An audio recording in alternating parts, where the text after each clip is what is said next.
Para hablar en contra, en lo general, de este primer dictamen, tiene la palabra hasta por 10 minutos el senador Benjamín Robles. Le ruego, senador, ajustarse al tiempo, por favor.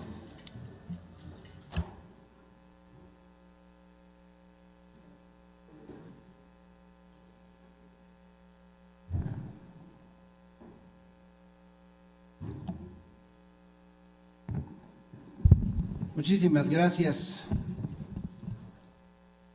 Senadores presidentes de las Comisiones Unidas de Energía y Estudios Legislativos primera, compañeras y compañeros senadores. Uno de los aspectos más ominosos de esta andanada privatizadora es sin duda, como se ha venido debatiendo a lo largo de estos 2 días, la técnica extractiva de hidrocarburos por medio de la fractura hidráulica.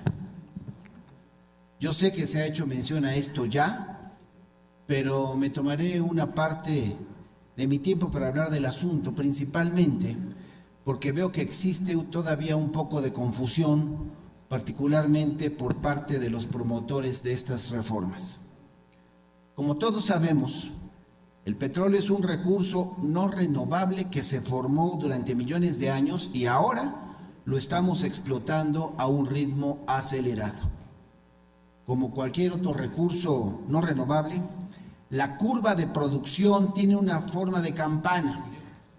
La producción de un campo, de un pozo o de todo un país empieza a aumentar hasta llegar a un máximo, porque no puede continuar evidentemente hasta el infinito y luego comienza a descender.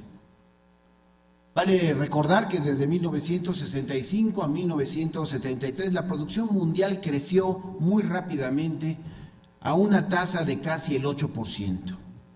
Posteriormente, en 1979 creció a una tasa inferior hasta llegar a los años recientes, en los cuales la producción ha permanecido prácticamente estancada en alrededor, según datos oficiales, de 75 millones de barril por día.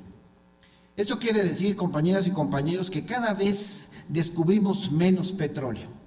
Los grandes yacimientos, los llamados gigantes, constituyen el 80% de la producción mundial y los hemos encontrado casi todos. La mayor parte de estos fueron descubiertos en las décadas de los 80 y 70, incluyendo Cantarell. Esto es, que en el mundo tenemos cada vez menos petróleo y cada vez se vuelve más costoso y difícil de extraer.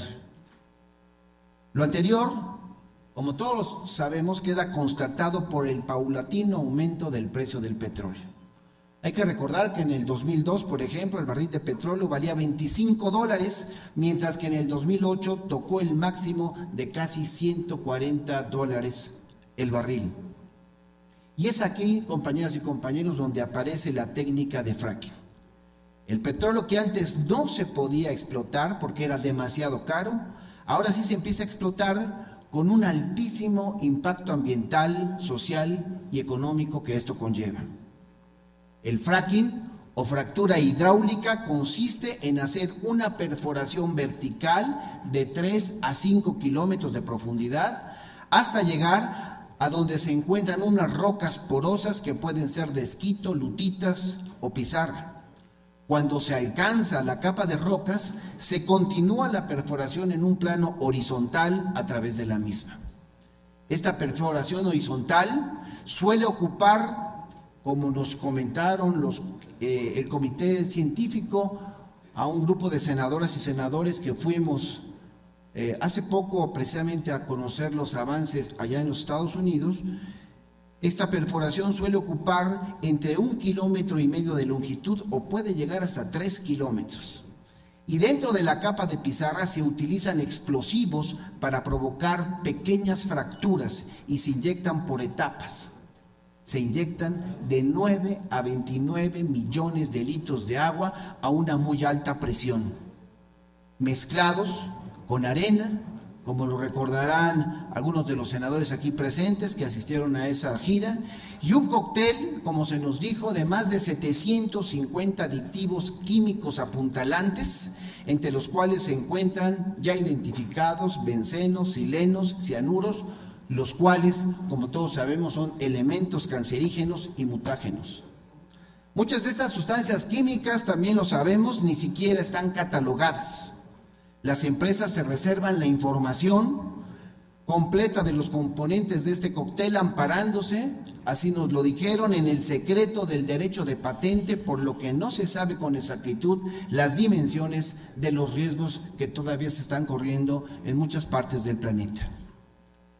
El agua a presión, vuelvo a la explicación, fractura la roca, liberando luego el gas, junto con la arena y los aditivos, pues retorna a la superficie, pero solo hasta en un 80%, donde es común que tenga pues contacto con los seres humanos.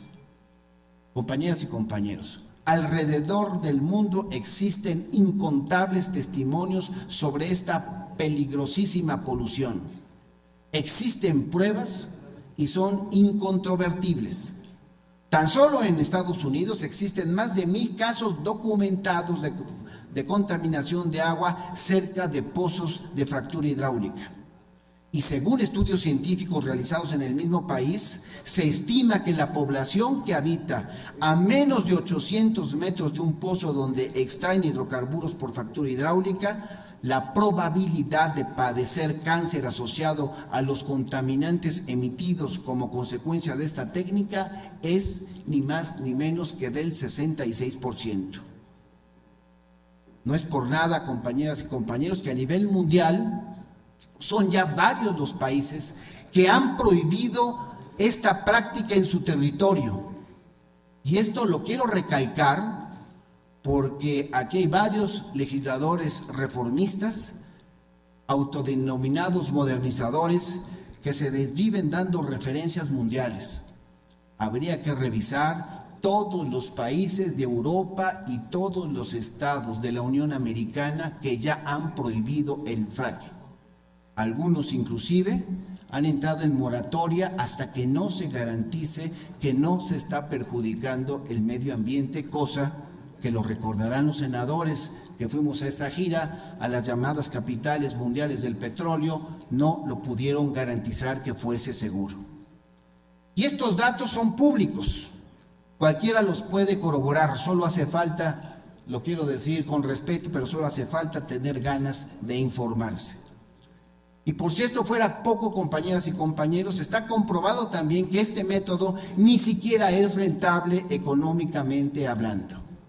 Hoy, la misma industria gasífera en los Estados Unidos ha reconocido que en el 80% de los pozos perforados, los costos de producción superan hoy en día las ganancias esperadas. En el contexto nacional, que también alguien aquí hizo referencia a él, de los 6 pozos que el gobierno mexicano ha perforado desde el año 2011, en Nuevo León y en Coahuila, en la provincia petrolera Burro Picao y en Sabinas, sobre todo, 3 de estos 6 han resultado no comerciales. 2 no comerciales por no producir condensados y 1, aunque es comercial, presenta baja productividad de gas y de condensados. Luego entonces, compañeras y compañeros, la baja rentabilidad de estos proyectos se encuentra directamente relacionada con sus altas tasas de declinación, las cuales se sitúan entre el 29 y el 52% a un año de haber comenzado la extracción. El petróleo no convencional tiene costos muy altos, el doble o triple del petróleo convencional que se produce. Y tenemos que considerar, compañeras y compañeros, que para producir energía, evidentemente necesitamos energía. El petróleo convencional que se obtenía en Texas en los años 30 tenía una relación de 100:1, es decir, teníamos que llevar un barril de petróleo para poder producir 100. Pero hoy en día el tema ya ha cambiado. Hoy el petróleo convencional, hace pocos años ya se sacaba en una proporción de 15:1. ¿Qué quiero decir, compañeras y compañeros, en conclusión y sobre este asunto? Que estamos llegando al fracking porque el petróleo convencional comienza a declinar y estamos rascando ya el fondo del barril. Esto no es una revolución, es una jubilación en la era del petróleo, pero con un costo altísimo que tendríamos que pagar todos. Por todo esto, varios legisladores presentamos en ambas cámaras una iniciativa por la que se expide la Ley General para la prohibición de la fractura hidráulica. Lo hicimos el 29 de abril de este año, misma que, debo señalar, debió haber sido considerada en este proceso de dictaminación en los términos del artículo 183, numeral 3 del reglamento del Senado de la República. No se hizo. Y esto representa una omisión más dentro de la larga cadena de violaciones a nuestro reglamento. No puedo más que terminar advirtiéndoles, pero con mucho respeto, pero con mucha claridad, que las futuras afectaciones ambientales que se provocarán, así como los estragos sociales que esto acarreará en muchísimas regiones y comunidades del país, serán responsabilidad únicamente de aquellos que, olvidándose de preguntarle a la mayoría de la población, quieran imponer su mayoría, su minoría. Nosotros en el PRD no cejaremos hasta lograr la prohibición de esta técnica demostrada científicamente riesgosa para el ser humano y para el medio ambiente. Es cuanto, senador presidente. Muchas gracias. Tiene el uso de la palabra en contra el senador Zoé Robledo.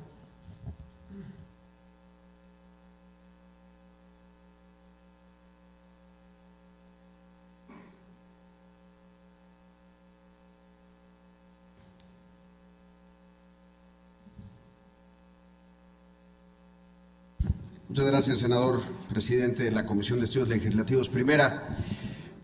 Compañeras y compañeros senadores, aquí seguimos insistiendo y esperando a que los promotores de esta iniciativa, de esta reforma, nos empiecen a hablar un poco más claro y nos digan ¿para qué es la reforma energética?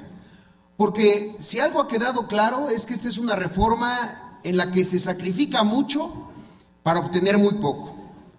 Aún en el supuesto de que el gobierno, después de varios filtros, después de garantizar la utilidad de las empresas extranjeras, a pesar de eso, el gobierno obtuviera un poco más de ingresos, eso no significa en automático que eso ni va a incrementar la calidad de sus acciones, ni va a incrementar la calidad de sus decisiones, ni su eficiencia, ni su transparencia, ni su honestidad, ni mucho menos los objetivos para los que quiere estos recursos. Todo lo contrario. Está demostrado en el mundo que un gobierno que obtiene más recursos, pero tiene poca transparencia y pocos mecanismos para rendir cuentas sobre ellos, es mucho más proclive a enmascarar sus errores, a ocultar sus costos e incluso a incrementar su corrupción. Como sociedad y como nación, nosotros estamos ante la disyuntiva de hacer un planteamiento de reformas a la Constitución y a una serie de ordenamientos con la esperanza de que el gobierno ahora sí va a hacer las cosas bien, y un planteamiento como el que hicimos nosotros hace más de un año, en el que los recursos energéticos de nuestro país sirven para combatir la pobreza y para abatir la desigualdad que tenemos en el país. Hoy a lo que estamos asistiendo es a la formalización de la apertura económica más salvaje y más irracional de que se tenga memoria en México. Estamos renunciando a la posibilidad de aprovechar para los mexicanos la riqueza con la que nos dotó la naturaleza, pero lo estamos haciendo en aras de que pues aquí el PRI y el PRAN pretendan prácticamente regalarla sin obtener nada a cambio. La apertura, repito, está históricamente comprobado, no ha servido a las mayorías en México, ha servido solamente a un pequeñísimo sector de la población que ha llegado a los niveles de riqueza más altos del mundo. Eso no es una opinión, es un hecho incontrovertible. A partir del proceso de apertura de nuestro país, el proceso de desigualdad entre los mexicanos se ha acrecentado, no ha disminuido. Pero aquí, ¿qué es lo que se nos pide? ¿Tener un acto de fe? Eso me parece totalmente inaceptable. Es más, revisemos los procesos de apertura comercial que durante los últimos 30 años han ocurrido. Por lo menos esos se hicieron de manera gradual, por lo menos en esos algo tuvo que negociar el gobierno de México. Se plantearon aperturas recíprocas con los países con los que establecimos intercambios a través de tratados internacionales, pero esta vez no es así.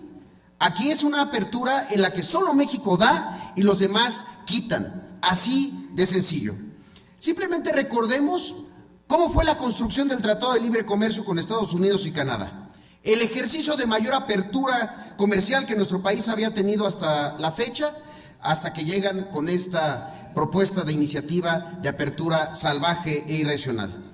En aquel caso, en esa apertura, al menos se establecieron medidas de reciprocidad que no necesariamente fueron ni buenas ni mucho menos justas, pero para la industria, para el campo mexicano, pues se habían planteado como alguna garantía de que había un intercambio en la lógica de la apertura comercial. ¿Funcionaron? No, la mayoría de ellas no funcionaron, pero por lo menos había en la mesa de negociación un acto de dignidad del Estado mexicano. Había la voluntad de aquellos actores políticos de que México recibiera algo. Después eso quedó en el camino. Sin embargo, en el planteamiento general, ni siquiera en esas mesas de negociación se establecía lo que hoy está pasando aquí. Una apertura sin condiciones, una apertura con todas las facilidades. Es la lógica de una venta de garage, en donde puede llegar uno e imponer las condiciones con las que quiere hacer una negociación. La apertura del sector energético se hace de manera total y sin reciprocidad alguna de los muy distintos países que serán beneficiados. La iniciativa de reforma de ley de inversión extranjera, en particular, cuestión que estamos discutiendo el día de hoy, considera pertinente que la petroquímica básica, al dejar de ser materia exclusiva del Estado, deje de tener restricciones para la incorporación de los capitales que estén interesados. Eso, además, conforme a los cambios que se propone en la ley de inversión extranjera, abren también el sector naviero y también el transporte terrestre para todo lo referente al sector de hidrocarburos. Sé que en el dictamen hay una modificación, pero permítanme referirme a ella en el momento de las reservas, porque esa modificación tiene detrás una enorme negociación que devela y descubre la realidad del proceso que estamos viviendo hoy aquí y la realidad del proceso que a descargo de un senador del Partido Acción Nacional está ocurriendo en otro lado, quién sabe dónde, quizá en Brasil. Tal parece que la intención es que lleguen rápido más inversionistas, que lleguen a una costa de abrir en condiciones sumamente ventajosas para las empresas extranjeras, en detrimento tanto de empresas mexicanas como de trabajadores del país y en detrimento del propio Estado mexicano. Creo que aquí hay que darnos cuenta de quiénes son los verdaderos beneficiarios de esta apertura del sector energético, porque además probablemente muchos en el imaginario, en la construcción colectiva, piensan que esta apertura va a atraer capitales de las empresas tradicionales que ubicamos como las famosas transnacionales, y así será, sin duda. Shell, Exxon, Elf de Francia, en fin, una serie de empresas cuya fama pública, por cierto, no es la mejor del mundo y que se han visto envueltas, algunas de ellas en sobornos y corrupción, con casos tan escandalosos como el de Elf en Angola, con un soborno cruzado con el presidente Dos Santos de aquel país. Quizá están esperando que vengan empresas de energía eléctrica de talla internacional como Enron, que esa famosa empresa norteamericana cuya reputación sobre sobornos y tráfico de influencias fue creciente y terminó con el mayor escándalo de ocultamiento de información, manejo de expectativas de bolsa y pérdidas millonarias de sus accionistas. Pero déjenme decírselos, para los que no lo sepan, esto no va a ser así. No solo esas empresas y esos capitales de esos países van a venir a invertir, no solamente de estos países cuyas regulaciones son estrictas y de sanciones severas, como lo puede ser el caso de Estados Unidos o Europa, son a los países a quienes estamos abriendo el sector. También estamos abriendo el sector a otro tipo de empresas que en el mundo son conocidas como las 7 nuevas hermanas. Hoy, estas compañías energéticas, que ya son las más influyentes del mundo, provienen de países no miembros de la Organización para la Cooperación y el Desarrollo Económico y han sido identificados por el Financial Times, por el Economist Intelligence Unit e incluso por otros organismos internacionales como un grupo de empresas mayoritariamente estatales y que empiezan a dominar todo el mercado. Son, y hay que tenerlas muy presentes porque seguramente vamos a tenerlas muy cerca, Saudi Aramco de Arabia Saudita, Gazprom de Rusia, CNPC de China, NIOC de Irán, PDVSA de Venezuela, Petrobras de Brasil y Petronas de Malasia. Estas empresas de propiedad mayoritariamente estatal controlan hoy casi 1/3 de la producción mundial de gas y de petróleo y más de 1/3 de las reservas de ambos hidrocarburos. Las viejas 7 hermanas, cuyo número ustedes saben se redujo solamente a 4 durante la consolidación energética de los años 90, producen alrededor del 10% del petróleo y el gas del mundo y concentran apenas 3% de las reservas. Hay una geopolítica que se está modificando de manera veloz en el mercado de los energéticos. Y no es ese capital europeo de las viejas 7 hermanas y norteamericano a quienes nos estamos abriendo únicamente. Principalmente nos estamos abriendo a estos nuevos jugadores internacionales cuyas cartas de presentación son, por decirlo menos o por decirlo suavemente, dignas de analizarse con sumo cuidado. Empresas de países sin consolidación democrática en muchos casos, con graves problemas de corrupción, empresas de países cuestionados en el respeto a los derechos humanos, persecutores de la diversidad y de las libertades y permisivos con las malas prácticas ambientales. Por eso es que la legislación que se va a aprobar debería de ser no solamente muy puntual e impecable técnicamente, sino establecer reglas muy claras, sanciones muy altas y órganos reguladores muy fuertes para evitar que las malas prácticas internacionales inunden nuestra industria energética. En un espacio en donde existen experiencias como la de oceanografía o la corrupción y sobornos de Hewlett Packard con funcionarios de Pemex, van a pasar a ser simplemente anécdotas al lado de las prácticas que algunos de estos países tienen en materia de transparencia y anticorrupción. Es importante tener en cuenta que las controversias bajo los contratos que prevén las iniciativas muy probablemente no se van a dirimir ante los tribunales federales. No vamos a ir a una justicia mexicana cuando hay alguna diferencia enfrente al Estado mexicano con alguna de estas empresas. A efecto del artículo 21 de la Ley de Hidrocarburos, se dispone que tratándose de controversias referidas a los contratos para la explotación y extracción, con excepción de lo mencionado en el artículo anterior, se podrán prever mecanismos alternativos para la solución, incluyendo acuerdos arbitrales en términos de lo dispuesto en el título 4 del libro 5 y del Código de Comercio y los tratados internacionales en materia de arbitraje y solución de controversias de los que México sea parte. Entonces, es apertura salvaje. Pero además, cuando haya controversia, que no sean los tribunales mexicanos quienes diriman y busquen una solución, sino que vayamos a los internacionales. Me parece que es una apertura irracional que no deberíamos de permitir. Por eso, compañeras y compañeros, debe pensarse esta apertura energética en términos de intercambio. ¿Qué podríamos obtener de esta apertura absoluta del sector energético? ¿Qué se puede negociar? Hoy la respuesta es cero. Nada.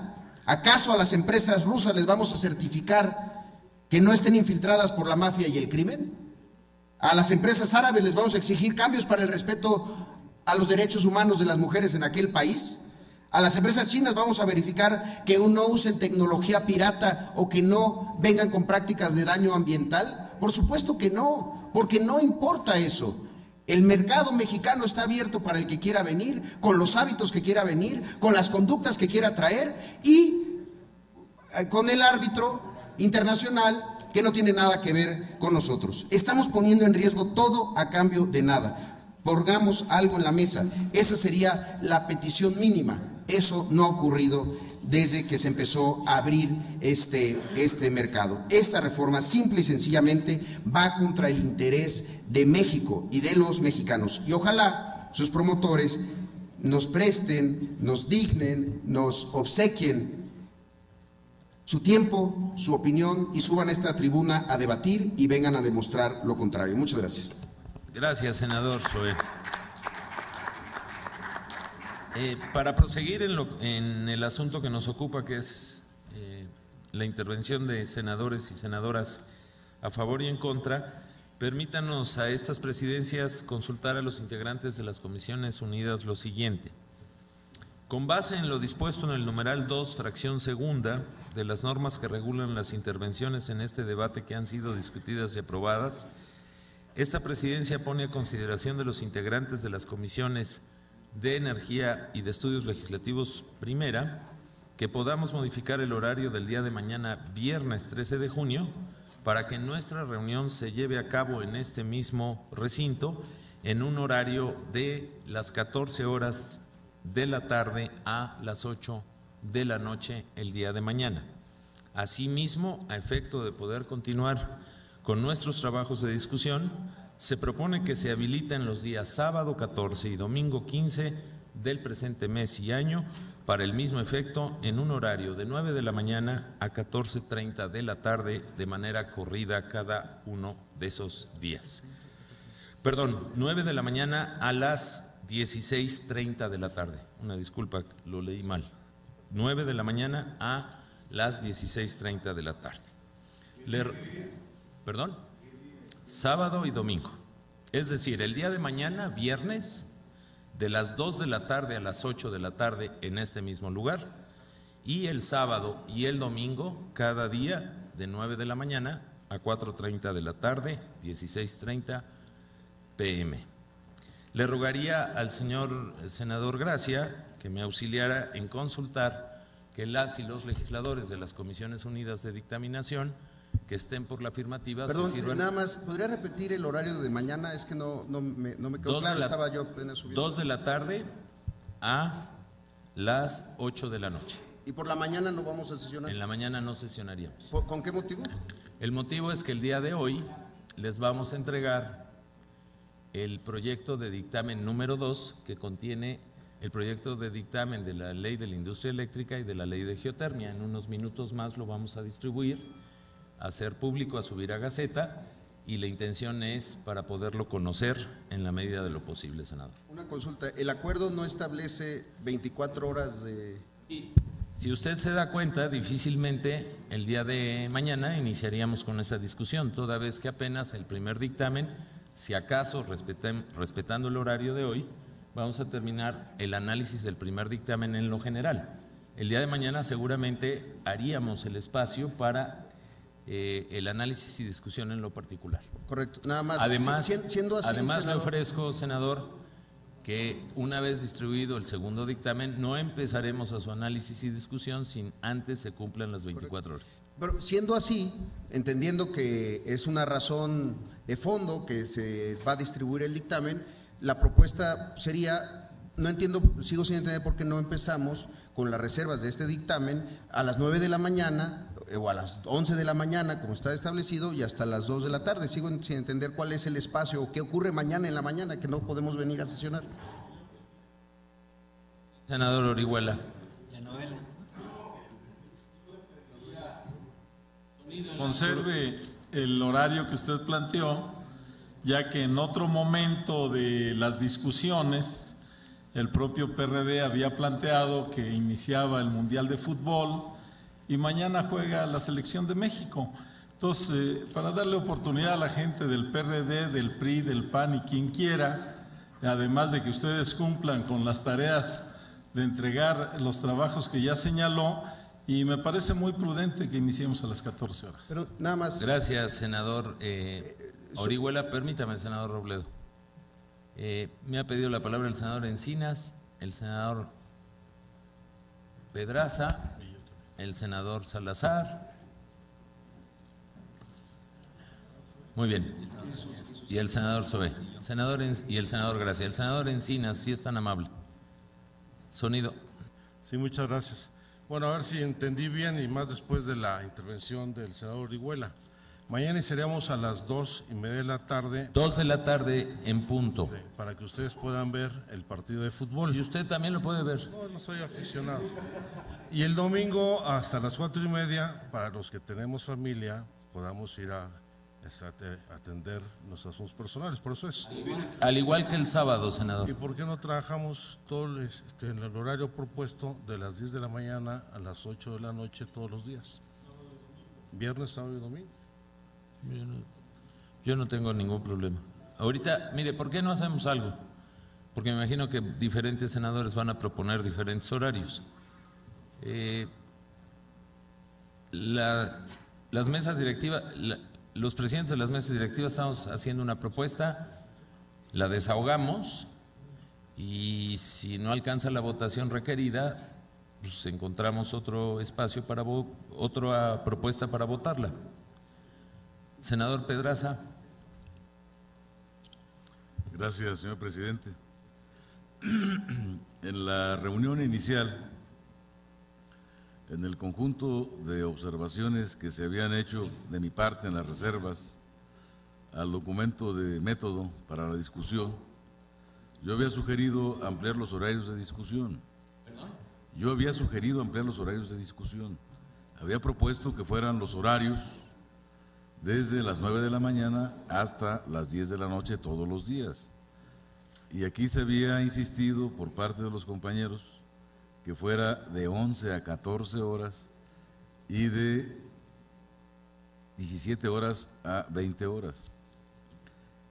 Y de inmediato, la primera acción de la presidencia fue convocar a las 10:30, cuando estaba previsto que era a las 11. Hoy iniciamos a las 9 de la mañana. Y de alguna manera, yo quiero que ustedes reconozcan que lo que hemos insistido para bien del procedimiento, hemos tenido razón y que nosotros habíamos exigido desde un principio que se habilitaran sábados y domingos para trabajar en horario corrido, porque esa es la disposición que hemos tenido nosotros para abordar estos temas.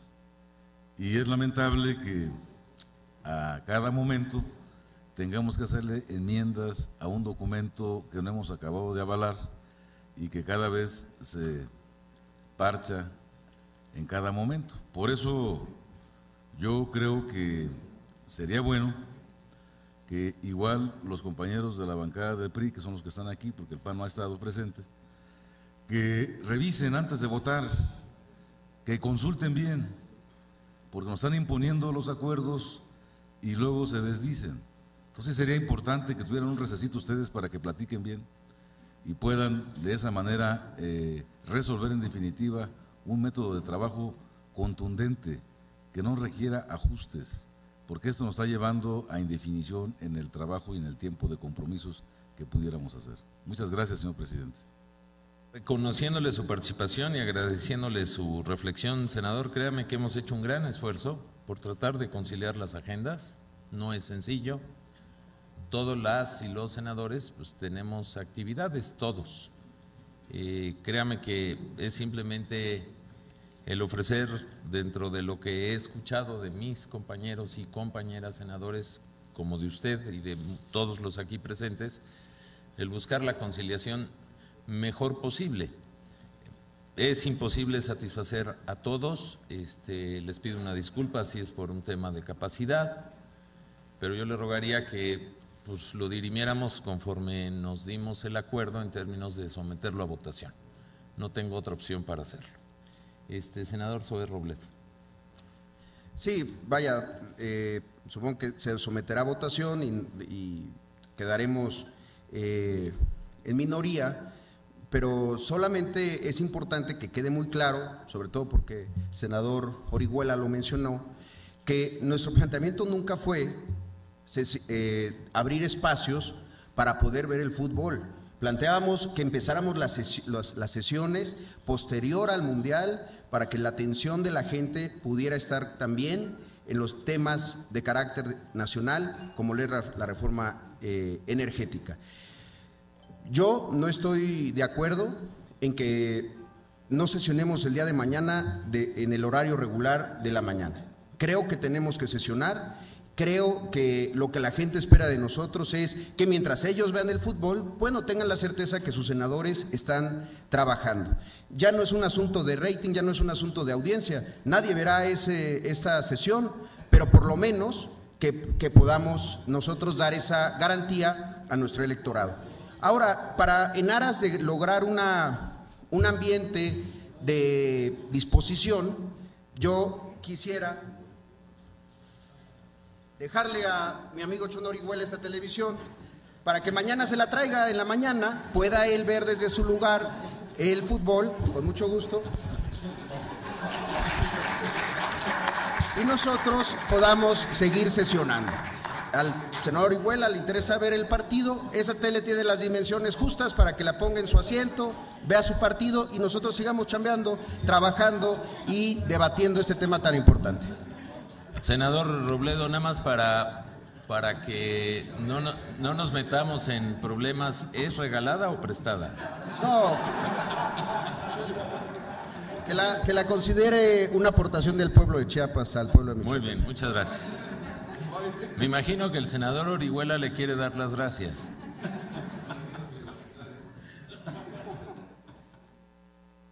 Sonido en la curul del senador Orihuela. Yo pensé, como lo dijo el senador Robledo, que me la obsequiaba él. Si la pagó el pueblo de Chiapas, se la regreso.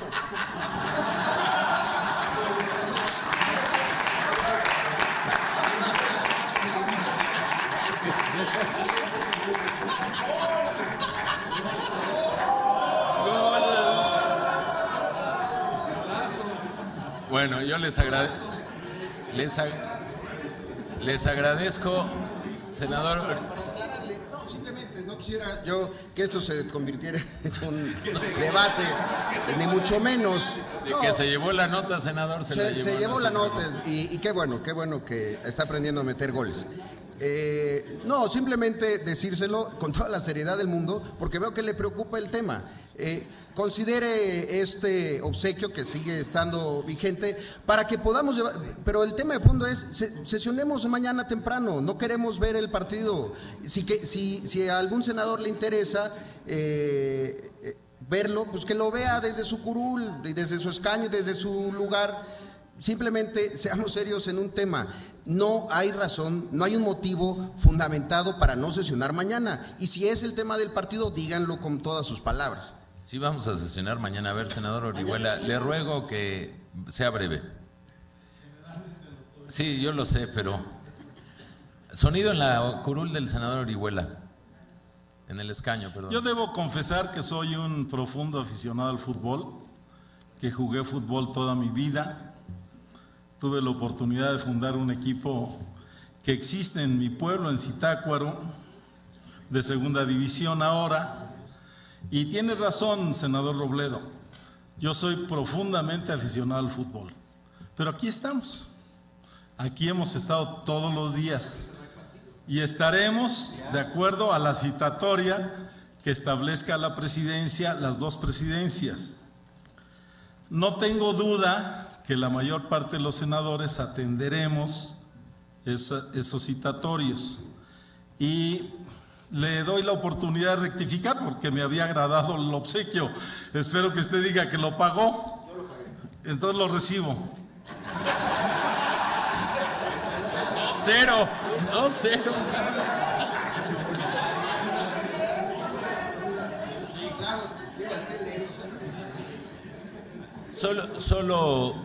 Ya finalmente, para tomar la votación, permítame, les ruego me permitan por el horario de hoy y pudiéramos desahogar en lo general todo. Y para darle la palabra al senador Mayans, solo quiero hacer una respetuosa observación ante tan simpáticas reflexiones. De las 2 de la tarde a las 8 de la noche es el mismo número de horas que nos habíamos dado para el día viernes. Senador Mayans, sonido en su escaño, por favor. Presidente, a mí me preocupa que nos van a entregar el dictamen, el segundo dictamen, proyecto de dictamen. Y en 24 horas, o sea, mañana, vamos a empezar a discutirlo, porque si no hemos terminado una cosa y empezamos otra, pues sí lo veo complicado. Le comento, señor senador Mayans, ante su preocupación. Nosotros queremos entregar los proyectos de dictámenes lo más antes posible. Ninguno de ellos se va a discutir 24 horas antes de que se haya entregado, y para ello tiene que ocurrir un supuesto muy elemental, en razón numérica. Tendremos que haber terminado el análisis y la discusión en lo general y en lo particular justo del primer dictamen, que es materia todavía de esta sesión y seguramente de la sesión de mañana, porque apenas vamos a entrar a lo particular. No queremos distribuir el dictamen en un día hacia afuera de nuestro Senado, que son días inhábiles, como es el sábado y el domingo. Por eso, en razón de ello, vamos a entregar hoy el de la energía eléctrica y geotermia, que es lo que compone el segundo dictamen, y la idea es incluso subirlo de inmediato de manera electrónica a la Gaceta, como lo hicimos 90 horas antes con el dictamen 1. Esa es la intención. Perdón, también la ley de aguas, tiene usted razón, senadora. Le pediría al presidente de la primera Comisión de Estudios Legislativos pusiera a consideración y tomara la votación a favor y en contra de los horarios que hemos propuesto. Por instrucciones del presidente de la Comisión de Energía, quienes estén a favor de aceptar el propuesto en los términos planteados por el presidente, favor de manifestarlo. 1, 2, 3, 4, 5, 6, 7, 8, 9, 10, 11, 12. Ah, no vota, 11. ¿En contra? En contra. Uno. ¿Estás a favor, Mayans? Sí, ¿ahí sí se llama? Sí. 1, 2, 3. 12 a 3 se aprueba. Está aprobado el calendario, por lo que, si ustedes me lo permiten, proseguiría con el desahogo. ¿Perdón? ¿Tal como lo votó? No, por eso. Son 12. Los términos. Repito los términos del acuerdo. El día de mañana nos damos lugar a continuar estos trabajos una vez terminada esta sesión a las 2 de la tarde en este mismo recinto hasta las 8 de la noche. Y el día viernes, el día sábado y el día domingo, iniciando a las 9 de la mañana, terminaríamos a las 4:30 de la tarde. Continuaría yo desahogando quienes están haciendo el uso de la palabra en lo general del dictamen número 1. Concedería el uso de la palabra al senador Fernando Mayans hasta por 10 minutos.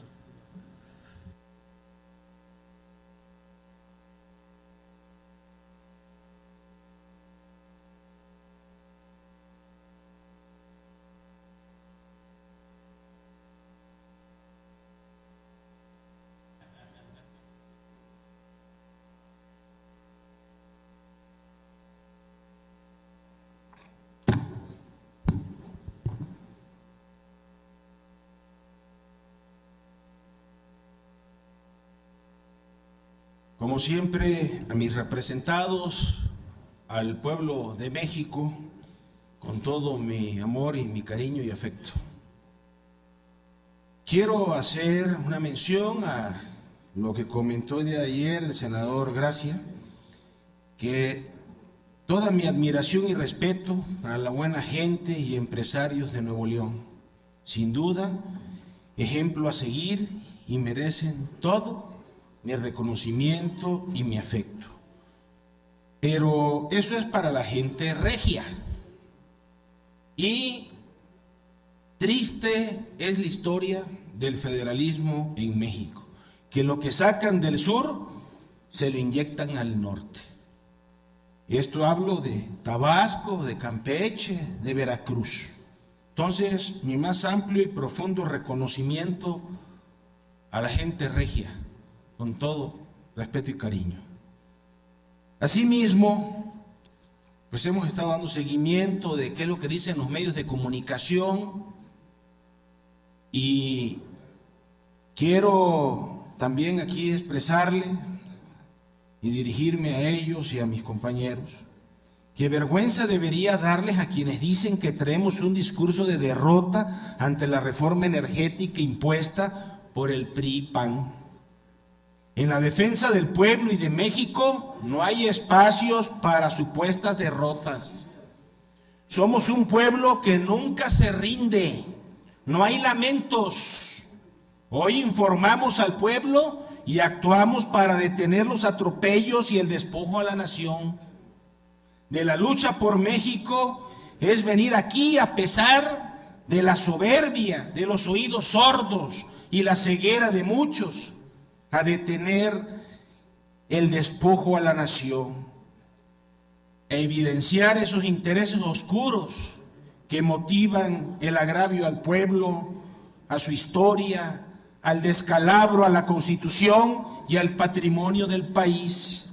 Si esto les parece molesto, es porque la verdad no peca, pero sí les incomoda. Y el pueblo encontrará cómo expresar su oposición y molestia en sus actos muy pronto. Ya lo verán. A México le digo, ellos están despojando a la nación, juntos lo detendremos, por supuesto que sí. ¿Qué proponemos? Utilizar los recursos de la nación para el desarrollo del país y no solo de unos cuantos. Así de claro, México no se vende, se defiende. Así lo hemos estado diciendo.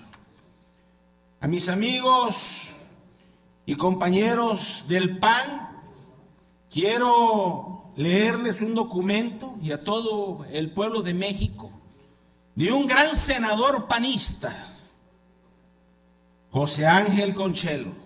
Aquí lo acaba de decir el presidente de la comisión del PAN, que pues ustedes saben, y si no se los recuerdo porque a veces la historia se olvida muy rápido, que murió el 4 de agosto de 1998, cuando era senador de la República por el Partido Acción Nacional en la 56 legislatura, y dio la casualidad que se le fue encima un tráiler en la autopista México-Querétaro y murió. Da la casualidad que lo mismo le pasó, señores panistas, a Jesús Cloutier del Rincón, que iba incluso con un diputado del PAN, que también murió, Javier Carvalho Manrique. Y en 1989, que recordar el 1 de octubre, cuando dicen que 2 tráilers lo apachurraron. Así da la casualidad. Espero que a mí no me vaya a atropellar un tráiler, o no se me vaya a tirar una góndola a mi carro en la carretera, ¿verdad? Porque ya saben ustedes quiénes fueron. Así de claro. Decía José Ángel, señores del PAN, ¿de quién es el petróleo mexicano? Fue hace 60 años, voy a leer textual un discurso de él. Ante la insolencia de las compañías petroleras de no aceptar el laudo de la Suprema Corte de Justicia de la Nación en el conflicto laboral, el gobierno de Lázaro Cárdenas decretó la expropiación de los bienes de las empresas petroleras. Aquella noche del 18 de marzo de 1938, en muchos lugares del mundo, los lectores de periódicos pedían mapas para saber dónde quedaba ese México que se había atrevido a expropiar los bienes petroleros protegidos por los gobiernos más poderosos de la tierra. Durante varios días hicieron aquí colectas en fábricas y sindicatos para ayudar a pagar la deuda petrolera, y allá al zócalo de la ciudad capitalina iban mujeres a llevar sus joyas para que con ellas se pagara la deuda. Un día llegó un grupo de mujeres del mercado de la Merced con un manojo de gallinas para ayudarle al general a cubrir la expropiación. En su bendita ignorancia, no sabían que no bastaba todas las gallinas del mundo para pagar lo que aquellos pedían. Pero de todas maneras su actitud era más noble y más heroica que la de actuales funcionarios del gobierno que hace 4 años hipotecaron el petróleo para sacar al país de una crisis que ellos mismos provocaron. Hay una diferencia adicional. Cuando Cárdenas expropió el petróleo, lo hizo a la luz del día, ante el rostro de toda la nación, de todo el planeta. En cambio, cuando estos hipotecaron el petróleo, lo hicieron a escondidas, allá en Washington, tratando de ocultarlo a todos los mexicanos. Por eso, hoy que los estamos denunciando, es para que estos tales nos respondan. ¿De quién es el petróleo mexicano? ¿Del gobierno americano o del pueblo de México? Y esta es la razón por la cual lo preguntamos. Fue hace 3 años, el 21 de febrero del 95, decía José Ángel, México había caído en la crisis más idiota de su historia. Se había endeudado con los financieros estadounidenses y cuando las deudas fueron mayores que la capacidad de pagarlas, se devaluó la moneda y hubo que pedir prestado a los americanos para poder pagarle a los americanos. Esos préstamos se llamaron rescate. Para permitir que el Fondo Monetario Internacional nos prestara dinero, el gobierno de Washington nos obligó a firmar 4 convenios económicos, ninguno de los cuales fue aprobado por el Senado de la República. Desde ese entonces ya no existíamos. El Acuerdo Marco de Norteamérica de abril de 1994, 8 meses antes de la crisis de diciembre, su propósito era ayudar a la estabilización económica del país en aquellos días de franca contracción, pero ocultada por una prensa cómplice de los adinerados que medraban grandes caudales de dinero. El Acuerdo de Estabilización a Mediano Plazo de febrero de 1995, con 5 años de vigencia. Ahí, este sexenio se compromete a que cuando México compre dólares con pesos, depositará una cantidad equivalente en el Banco de México. Por eso, desde entonces, este sexenio se niega a mover el tipo de cambio. El Acuerdo de Garantías del 21 de febrero, donde nos imponen las condiciones que deben tener los papeles y los bonos en México, es pedida para vender deuda en el mercado internacional. El Departamento del Tesoro le dé el aval a México, de suerte que si este gobierno no paga, lo obtendrá. Ellos pagarían y por ese compromiso el Tesoro cobrará una comisión de riesgo por presentarle su nombre a México.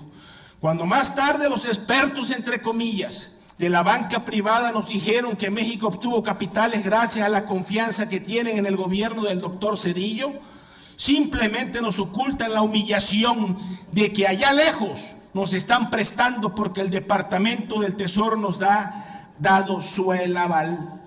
El acuerdo sobre ingresos petroleros que establece un mecanismo para garantizar el aval que nos dio el Departamento del Tesoro, en ese acuerdo, Pemex acepta que los ingresos de las exportaciones de petróleo crudo, gas natural o derivados del petróleo serán depositados en una cuenta bancaria de la Reserva Federal de Nueva York, desde donde podrán enviar a México esos ingresos por ventas, previa autorización del Departamento del Tesoro, sujeta a que México cumpla con los compromisos de pago de la deuda que le han autorizado.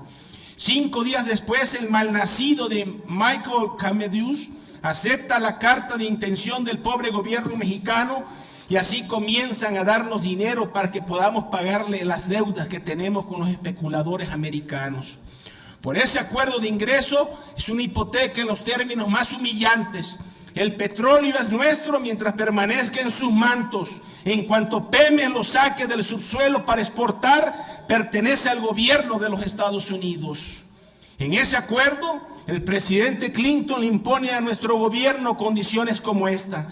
Pemex entregó a la corporación suiza de bancos cartas donde autoriza en forma irrevocable e incondicional que traslade a la cuenta del Banco de Nueva York todos los ingresos que había o pudieran haber en la cuenta de Pemex en Suiza. El gobierno de Washington nos hipoteca no solo a cuenta de los 18,000 millones de dólares que el Departamento del Tesoro puso a disposición de nuestro país, sino de cualquier cantidad que México pudiera obtener conforme a otros arreglos financieros. Por ejemplo, los 22 millones que dijeron se habían obtenido de la banca privada europea. Es decir, la hipoteca sobre el petróleo manejada por los americanos no solo garantiza lo que ellos nos prestaron, sino lo que nos prestaron o pudieran prestar otros bancos. Esto lo hicieron antes de saber a quienes le pedían el dinero el gobierno sedillista, o sea, que contra el petróleo mexicano a pretexto de créditos que ellos no nos concedieron. En función de estos arreglos con terceros, la Reserva Federal, su sola discreción, tomará todos los acuerdos apropiados para proteger los intereses de la tesorería en relación con algún pago no hecho a tiempo a cualquiera de los deudores de México. México, el acuerdo permanece y en vigor. Pemex entregará a Washington, a más tardar 180 días después de cada año fiscal, los balances consolidados con todas sus subsidiarias, así como todos los informes conducentes. Ahí se incluyen los informes trimestrales con proyecciones de exportación de petróleo y sus derivados, el volumen de lo exportado, el monto de los pagos recibidos. Pemex jura solamente que los informes no contienen errores ni omisiones y a solicitud del Departamento del Tesoro realizará a su costo cuantas auditorías que ellas les pidan. El acuerdo que queda en vigor no solo está que se paguen los créditos y avales concedidos por el Departamento del Tesoro a México, sino hasta que se paguen los créditos que con participantes ajenos al convenio hayan obtenido México gracias al aval de los americanos. Estos debemos denunciarlo porque aunque el gobierno dice que con los pagos anticipados, prepagos, ya no debemos nada a Washington, seguimos comprometidos con los avales que nos dieron para otros créditos. Por eso es que el gobierno mexicano no contesta, como senador de la República que soy, a la pregunta que hice sobre si el convenio sigue en vigor o no. En este caso afirmativo, significa que el petróleo sigue hipotecado, que es nuestro mientras no lo saquemos, y de los americanos cuando lo logremos extraer. Ahora que recordamos la fiesta de la dignidad nacional con la expropiación de las propiedades de las poderosas empresas extranjeras, ahora que nuestros tecnócratas siguen empeñados en extranjerizar a Pemex después del ademán heroico de 1938, ahora que en Pemex la dirección estratégica está en contratos a compañías extranjeras y se avergüenzan de los ingenieros mexicanos. Al recordar la expropiación, no solo es una justicia histórica, sino equivale a izar la bandera nacional. Esto es lo que dijo José Ángel Conchello. Le recuerdo a los panistas que deben de estar, pues, con mucha vergüenza de lo que dicen ahora. Y miren, gente ilustre, valiente, un verdadero panista. Así también, senador, sí. Le ruego, estamos sobre el tiempo. Sí, presidente. Pues yo tengo muchas preguntas que hacerle a los priistas, muchas. Y también tengo muchos comentarios, porque se trata aquí de venir a discutir. Y creo que más vale tiempo y poder aclarar las dudas y discutir todo lo que estamos teniendo. Yo aquí no estoy de acuerdo con el senador Bartlett porque dice del voto inconsciente. Yo creo que aquí todos votan conscientes, senador Bartlett, todos, ¿sí? Y quiero comentar que qué cosa quieren, qué queremos aquí en el Senado. ¿Quieren un Pemex autor y actor dominante como Statoil en Noruega o Petrobras en Brasil? ¿O lo conciben solo como un jugador más, ahora que hablamos de béisbol o de fútbol? De eso depende la coherencia de la iniciativa, compañeros senadores. ¿Qué queremos en un Pemex? Y si ponen ejemplos en Noruega o lo ponen en Brasil, pues eso es lo que han hecho ellos y no lo que pretenden hacer aquí. Statoil, 40 años después, produce el 80% del crudo noruego. y Petrobras el 93%, 20 años después de las reformas del crudo brasileño. Pregunto, si hay ustedes que lo han leído todo y lo saben todo, ¿por qué le imponen a Pemex la obligación de proyectos de impacto social y no a sus competidores? Senador Vega, usted que lo ha estudiado, si me puede contestar, prosigo. ¿La quieren como una empresa eficiente o como un instrumento de política económica del Estado? ¿Qué queremos, señores? Esa es la pregunta. ¿Por qué le van a imponer a sus aliados a través de la Comisión Nacional de Hidrocarburos? ¿Por qué? Si le vamos a dar la libertad, ¿no? ¿Qué clase de autonomía es esa? En ninguna parte del mundo el regulador decide las alianzas del operador. ¿Es y son mejores prácticas internacionales? Estoy preguntando al PRI y al PAN que conteste al pueblo de México, que no se queden callados. ¿Por qué a los contratistas le garantizan el debido proceso y a Pemex no? Son preguntas que el pueblo se está haciendo. Los trabajadores de Pemex, de la Comisión Federal de Electricidad. ¿Por qué Pemex tiene que entregar la información geológica y geofísica interpretada sin que la Comisión Nacional de Hidrocarburos tenga las condiciones materiales para salvaguardarla? Senador Vega. ¿La interpretación es una ventaja comparativa? ¿Por qué quitársela a Pemex si de veras quieren que siga siendo un operador dominante? Hay que ser honestos, compañeros. Nadie va a invertir en un contrato de licencia, nadie, o de producción compartida que implica riesgo geológico si no recibe parte de la renta petrolera. Así de fácil. Otra pregunta. ¿Por qué le restituyen todos los costos a las transnacionales y a Pemex le ponen un límite de deducción de $6.50 por barril producido? Repito, ¿por qué le restituyen todos los costos a las transnacionales y a Pemex le ponen un límite de deducción de $6.50 por barril producido? ¿Por qué la Comisión Nacional de Hidrocarburos va a licitar contratos para comercializar el crudo mexicano si los petróleos mexicanos del comercio internacional tienen un gran prestigio comercializando el crudo? Y si no, que lo opinen, hablen, no se queden callados.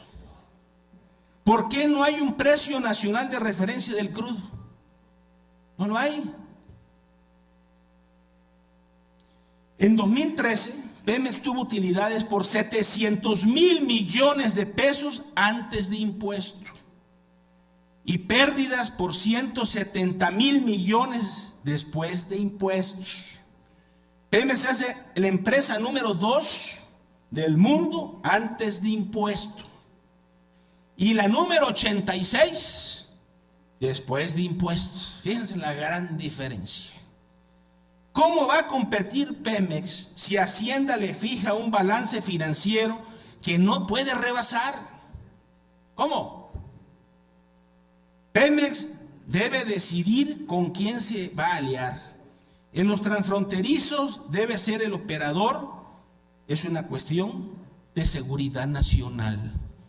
Ningún país del mundo hace lo que ustedes pretenden hacer.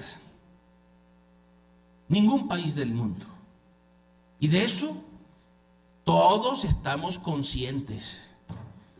Les repito, es el momento de decir que la línea es que no hay línea y cada quien votar en conciencia. Que no le pongan tapaboca a los legisladores mexicanos. El agravio es muy grande para el país. Les recuerdo que debemos de ser patriotas. Primero es México y después también y no el tener cuentas en Suiza, en Estados Unidos, en tener residencias o autos deportivos de lujo o mucho dinero en la bolsa. Eso, cuando se mueran, nada más se van a llevar la ropa que le pongan encima, no se van a llevar nada al panteón, hombre, y una caja de cartón corrugado o un estuche de madera, lo que quieran, pero no, nada de esto nos lo vamos a llevar. Y la vida, decía Borges, es un instante. Lo que ustedes creen que les va a durar toda la vida, no, la vida es un instante. Y así como lo estamos viendo y haciendo ahora, créanme que lo que está sucediendo en nuestro país, que estamos perdiendo seguridad nacional, soberanía, recursos energéticos, cuando es algo fundamental. En diciembre se los dije y les di a varios de ustedes un documento donde consta que la reforma que ustedes aprobaron en el mes de diciembre fue elaborada en el Senado de los Estados Unidos en el 2012, en diciembre del 2012, cuando estaban muy preocupados los Estados Unidos de su seguridad energética, e incluían el petróleo mexicano, como lo han venido haciendo durante muchos años, como dice José Ángel. Senador, Dicen... Senador, Sí, presidente. le ruego el tiempo, por favor. Sí, cómo no. Dice la declaración de principios del PRI, un México compartido. Así dice. Pero no está claro, o ya es un mensaje subliminal. Un México compartido, mejor deben de decir un México vendido con los gringos, entregado, sin ningún pudor. ¿Y qué va a ser de nuestra cultura, de nuestra educación? También la vamos a entregar. También vamos a entregar las ruinas mayas, Tenochtitlan, que ya hay un Walmart. Fíjense ustedes, a lo mejor me salgo tantito del tema, pueblo, pero nada más quiero hacer una referencia. ¿Cómo ven cómo nos han ido cambiando la cultura? El problema de obesidad que tanto se ha dicho aquí, hemos presentado iniciativas, y que la obesidad, y que somos el número 1 en niños, el segundo lugar en adultos, es que nos han cambiado nuestra cultura culinaria. En todas las esquinas, antes el mexicano iba a su caldo, sus tacos, su puchero. Ahora vamos al McDonald's, vamos a Carl Jasper, Burger, hamburguesas, pay comprimidos, refrigerados de 3 meses. Ese es el problema por el que tenemos un problema de obesidad en nuestro país. Y aquí, ahora con todo lo que se pretende hacer aquí, pueblo de México, vamos a quedar desnutridos. Vamos a seguir, digo, porque si ustedes los ven gordos, no están gordos, que están bien alimentados, están hinchados de desnutrición. Eso no se dice, y yo se los garantizo. No son gordos, están hinchados. Entonces, aquí, con todo lo que está pretendiendo en nuestro país, en México, nos van a dejar en la calle desnudos. Si nos va bien, con un barril. Si nos va bien, pero vacío, sin petróleo, porque todo el petróleo va a ser de los extranjeros. Y Pemex, la vida que le damos a Pemex no llega al final del sexenio con estas leyes secundarias que se pretende, igual a la pobre Comisión Federal de Electricidad. Lo que duele, y duele en el alma, es ver que un Congreso, que un Senado de la República esté en contra de su país, en contra del pueblo que los eligió, que estén en contra de su cultura y su educación, y que anden de mandilones de los gringos. Eso es lo que duele. Entonces, a mí me gustaría mucho que participaran aquí los legisladores del norte, porque lo he dicho varias veces y lo reitero, no hay agua en el norte para beber, ni para bañarse, ni para lo menos indispensable. Y aquí pues se viene a proponer de que se gasten miles de millones de litros de agua para ver si es que hay suerte y sacamos gas y petróleo. Miren, nada más le quiero narrar algo. Yo vengo del estado de Tabasco con mucho orgullo. Tabasco tiene 17 municipios, de los cuales 14 son petroleros.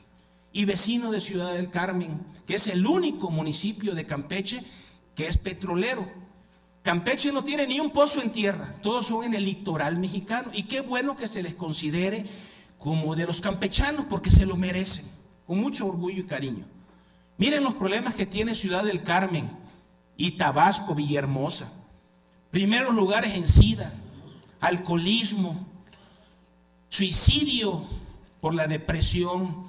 Si una renta de una casa que aquí en la Ciudad de México puede costar 5,000 pesos, en Villahermosa y en Ciudad del Carmen vale 20,000. Todas nuestras tierras contaminadas. Si ustedes vieran una película, imagínenselo. Dice Einstein que la imaginación es más importante que el conocimiento. Imagínenselo. Yo lo he vivido en carne propia, se lo digo de corazón. Cómo los niños desnudos, las empresas extranjeras como Halliburton, Schlumberger, le pagan a los niños desnudos para limpiar el chapapote que riegan en donde tienen los campos petroleros. Se acabó la producción de ostión, de plátano, de cacao, de pimienta. ¿Por qué? Porque nos han contaminado. Ustedes son testigos que hace poco tuvimos un pozo ardiendo a 16 kilómetros de Villahermosa, que es Nacajuca, Tabasco, y estuvo ardiendo 3 meses y no se podía controlar. ¿Saben ustedes, pueblo de México, el 40% de los estudiantes en las escuelas particulares de Villahermosa, Tabasco, son venezolanos, son colombianos?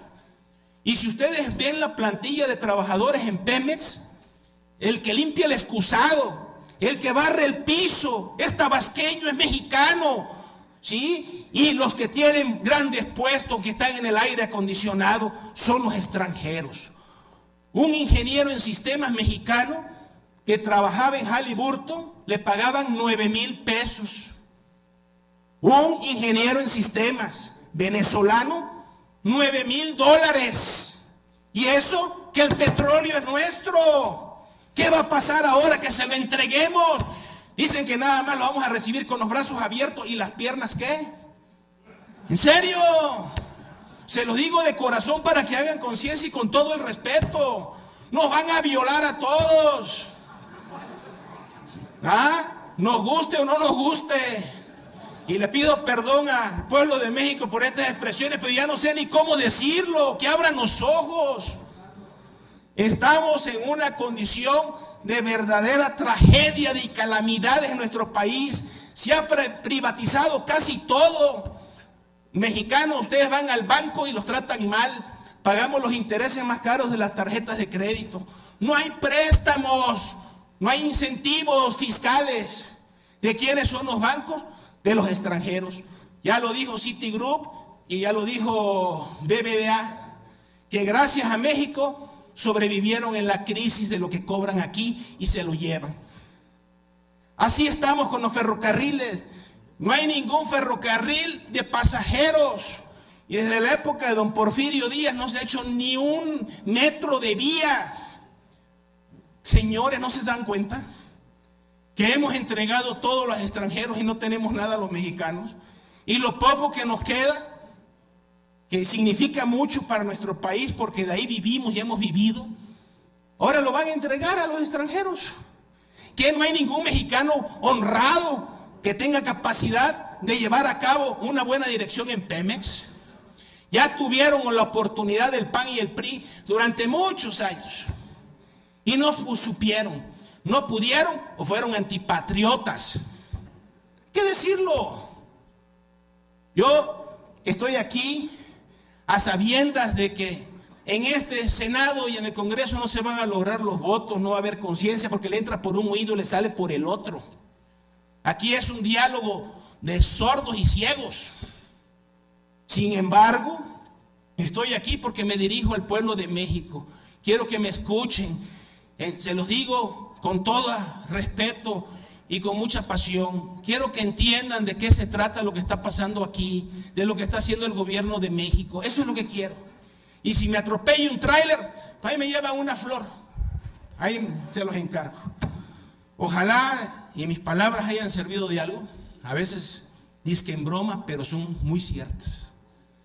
Y la verdad es que, pues sí, duele ver cómo el Senado o los representantes dizque populares están actuando nada más pensando en sus negocios, en sus beneficios personales, en cómo está su cuenta bancaria y no están pensando en el pueblo pobre que no come, que no tiene oportunidades, que se suicida por la frustración de que van a la universidad y no hay empleo, una educación que está para llorar, y las condiciones de nuestro país, que tiene 2 litorales, tierras de primera, petróleo, gas, agua, que somos riquísimos, y todo se los estamos entregando. Dice que no tenemos la capacidad los mexicanos de manejar estas cosas.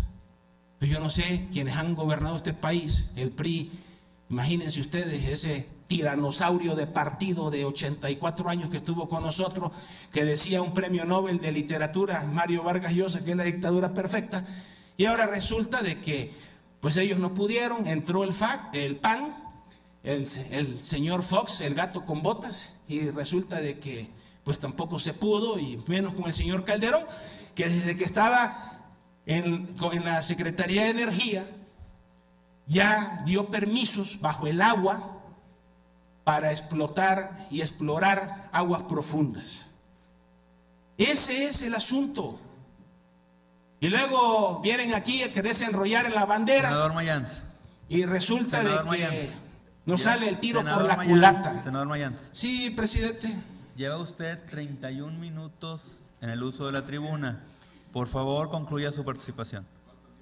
Y usted va a estar, presidente, con todo respeto, 10 años o 20 o lo que le resta de su vida en el muro de la ignominia por vender al país. Muchas gracias por su atención. Pueblo de México, muchos ojos, esto no está perdido. Con el pueblo todo, sin el pueblo nada. Que les quede claro.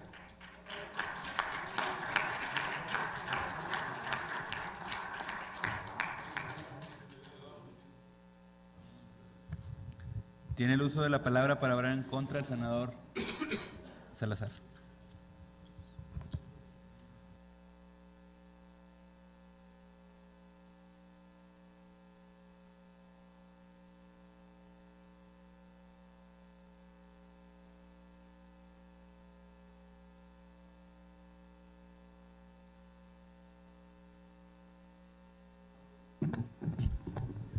Muchas gracias, presidente.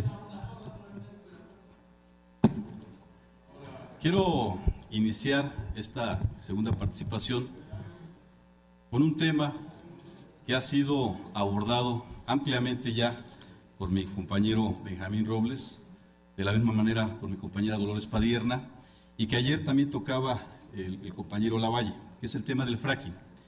Yo quiero mencionar un ejemplo. Tenemos aquí un resumen de una primera resolución judicial por daños a la salud del fracking en los Estados Unidos. Y quiero llamar su atención porque si estamos teniendo ya información, si estamos teniendo datos muy concretos de que esta práctica está generando daños a la salud, daños al ambiente en varias partes del mundo, en varias regiones, no tenemos por qué estar pensando en iniciar este tipo de prácticas dañinas. Si bien es cierto que ha venido cambiando y tal vez en materia de consumo de agua puede haber variaciones, se hablan de 9 hasta 30 millones, se menciona de un caso extremo donde se utilizaron alrededor de 80 millones de litros de agua para un pozo, pero lo importante es que ya hay un asunto legal que se ha resuelto donde se ha demostrado lo perjudicial de estas prácticas. El fracking o fractura hidráulica consiste, como sabemos, en inyectar en el subsuelo agua a presión mezclada con arena y sustancias químicas para liberar el gas que se encuentra atrapado en la roca. Esta técnica es generadora de graves prejuicios a la salud humana y al medio ambiente. Así lo han declarado diversas organizaciones internacionales como Environment America, WWF y Greenpeace. Aunado a lo anterior, el 22 de abril, y esto es algo muy reciente, el 22 de abril del año 2014, la mayoría de los integrantes del jurado de la Quinta Corte del Condado de Dallas condenaron a la empresa denominada Aruba Petroleum a indemnizar con un pago de $2.9 millones, 2.1 millones de euros, a una familia de apellido Parr, por considerar que los diversos padecimientos clínicos que sufría la familia estaban directamente relacionados con las operaciones de fracking y de los pozos de Aruba. El veredicto contempla el pago del equivalente a 198,000 euros por pérdida de valor de la propiedad de los Parr, 180,000 euros por futuras consecuencias para su salud, otros 288,000 euros por daños psicológicos y 1.4 millones por los problemas médicos causados hasta ahora. David Matthews, uno de los abogados que ha representado a la familia, explicó que la empresa nunca propuso un acuerdo extrajudicial y accedió a que el caso fuera decidido por un jurado popular. Desde noviembre del año 2008, la señora Lisa Parr comenzó a padecer migrañas y vómitos, que en un inicio no relacionó con la exposición constante que tenía con la veintena de pozos para la extracción de gas que rodeaban su casa, en Decatur, Texas. Con posterioridad, consideró la posibilidad de que tuviera relación con los problemas de salud, ya que aumentó su sintomatología mediante salpullidos, hemorragias, fiebres, que se sumaron a la larga lista de síntomas que durante los siguientes 2 años la forzaron a ingresar varias veces al hospital, trayendo como resultado que durante su atención médica, su marido Robert y su hija Emma también se enfermaran. Razón por la cual, en marzo del 2011, la familia Parr demandó a la empresa petrolera Aruba Petroleum por daños a la salud. Conociendo de este caso la Quinta Corte del Condado de Dallas, Texas, asignándole el número de expediente 11-1650 Parr contra Aruba Petroleum. La empresa Aruba explotaba 22 pozos a menos de 5 kilómetros del rancho de la familia Parr. El más cercano se encontraba a 240 metros.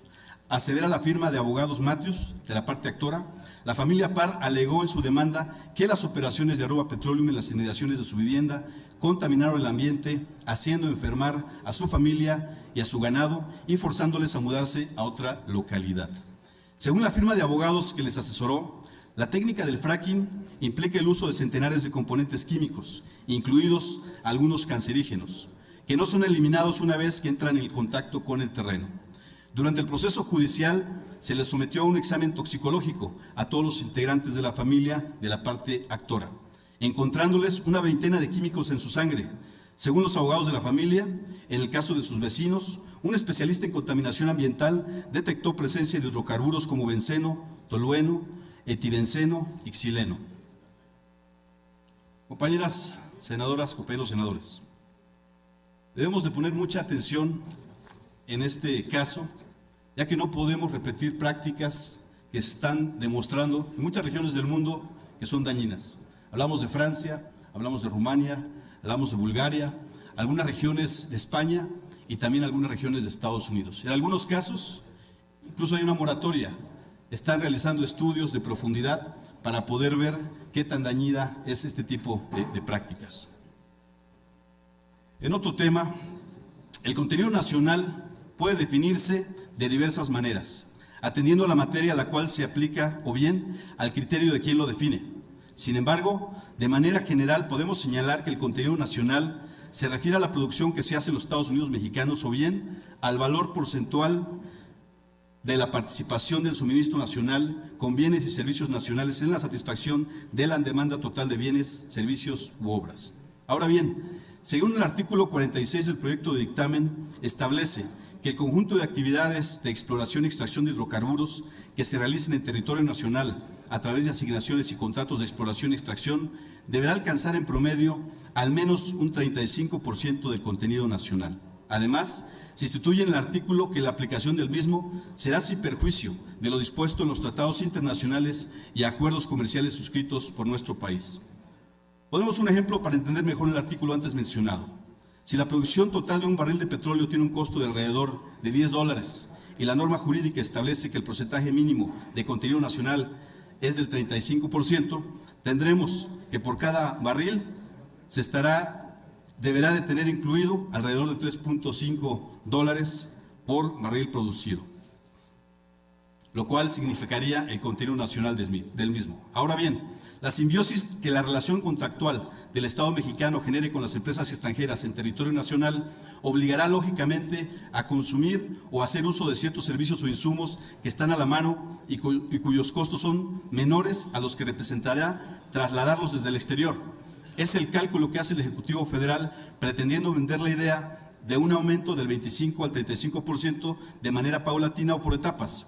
Pero definitivamente el establecer en el proyecto de dictamen de la Ley de Hidrocarburos es otro acto de simulación que se ve con claridad cuando el contenido nacional se aumenta, pero ahora excluyendo de este los contratos de exploración y la extracción en aguas profundas y los transfronterizos ni siquiera se mencionan.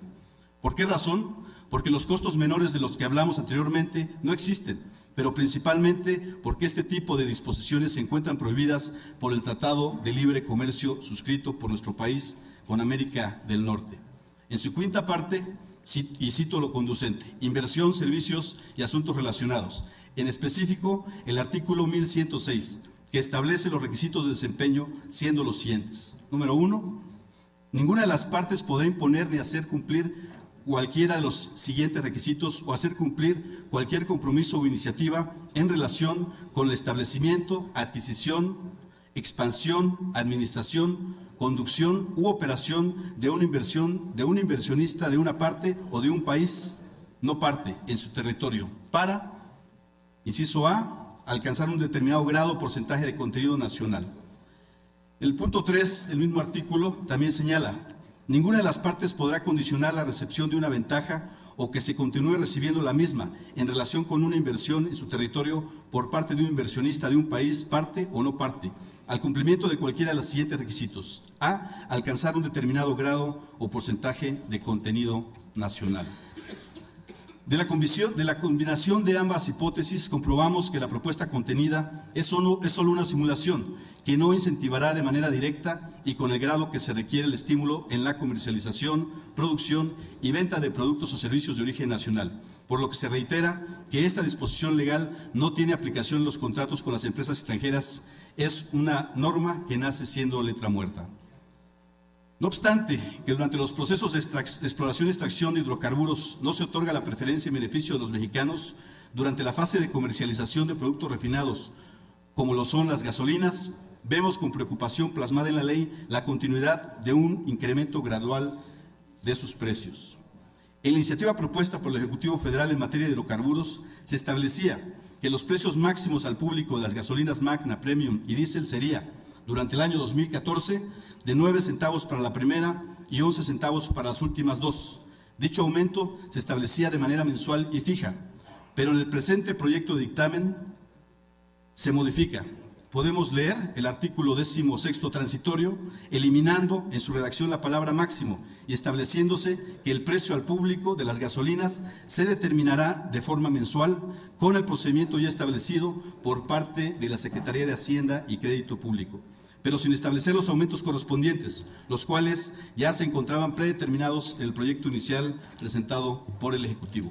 En este sentido, queda nuevamente a criterio y discrecionalidad de la Secretaría de Hacienda y Crédito Público la determinación de los incrementos en los precios de las gasolinas, esta vez sin parámetro alguno de medición, y coloca nuevamente a los mexicanos en una situación de incertidumbre en torno a cuáles serán los incrementos de dichos combustibles tan necesarios para la vida cotidiana.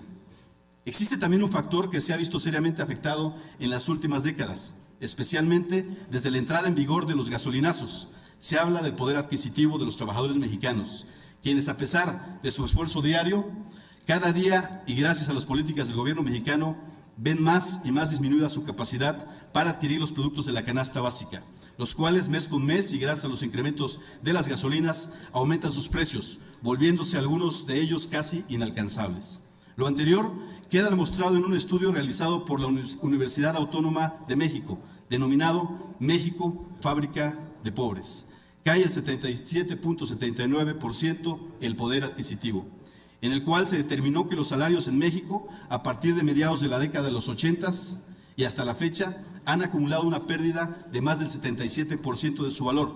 Incluso, ya durante el actual gobierno, el salario del obrero mexicano ya acumula un 4% más de pérdida, lo anterior como consecuencia del aumento de la canasta básica recomendable, lo cual está intrínsecamente relacionado, por supuesto, con los aumentos en los precios de los combustibles. Por lo anterior, es indiscutible que los incrementos a los precios de los combustibles tienen que parar. El gobierno mexicano está obligado a buscar nuevas formas para obtener ingresos, que no sea a costa de los mexicanos, ya que de continuar con esta política de ingresos, aunado a la entrega del petróleo a las empresas extranjeras, el poder adquisitivo del trabajador mexicano seguirá en total detrimento. De igual forma, el presente proyecto de dictamen hace a un lado lo que incluso ya establecía la iniciativa presentada por el Ejecutivo Federal en relación a los plazos para permitir la comercialización e importación de gasolinas en México, que de acuerdo a los argumentos promotores de la reforma energética y del supuesto fortalecimiento de Pemex, servirían para permitir a las empresas productivas del Estado prepararse técnica y tecnológicamente para competir con las grandes transnacionales. Ahora, y a juicio del secretario técnico de las Comisiones Unidas de Energía y Estudios Legislativos, primera, se modifica en el presente proyecto de dictamen que faculta a la Comisión Federal de Competencia Económica a autorizar la entrada anticipada a las empresas extranjeras en la comercialización e importación de combustible, lo cual está estratégicamente planeado, atendiendo las circunstancias de desigualdad en las que la presente reforma sitúa a Pemex, poniéndolo a merced de las grandes transnacionales para que en un lapso de algunos años esta empresa de gran tradición y muestra de la capacidad mexicana simplemente se extinga, llevándose consigo miles de empleos mexicanos.